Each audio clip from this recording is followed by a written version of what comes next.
Welcome to the stunning Jurassic coast. Today we're diving into the formation of one of Britain's most iconic landmarks, Durdle Door, which is on Dorset's coastline. We'll unpack how Durdle Door was formed, why it's so unique, and what makes this area such a magnet for tourists.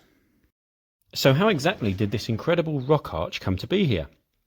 It's all down to the alignment of the rocks along the coast and a fascinating geological process. The coast around Durdle Door is what we call a concordant coast. This means that the layers of rock lie parallel to the shoreline.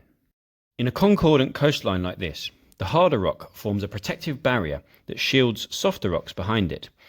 But if we look west along the coast, we'll see some discordant coastlines, where rock layers meet the shoreline at an angle, creating headlands and bays.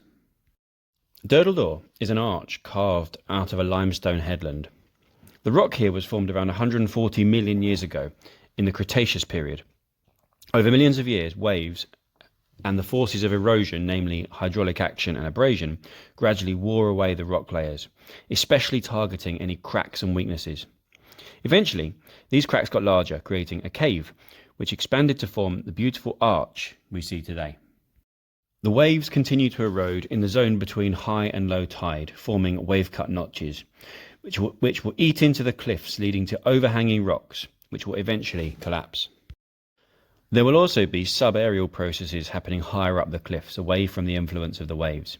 These processes, like freeze-thaw, carbonation, and salt weathering, will break the cliff up, leading to mass movement of the rock down into the sea below. Eventually, the roof of the arch will collapse into the sea, leaving a pillar of rock called a sea stack. Durdle Door isn't just a geological marvel, it's a huge tourist hotspot. People flock here for the stunning views, the dramatic cliffs and the crystal clear waters.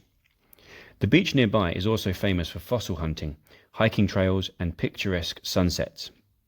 But tourism has had its impacts. With thousands of visitors every year, there's increased wear and tear on the landscape, so it's essential for visitors to be mindful of this in this delicate environment. Durdle Door is a perfect example of coastal erosion at work, showcasing how concordant coastlines shape the landscape. From limestone headlands to naturally formed arches and sheltered coves, this area is a classroom in itself for geography students.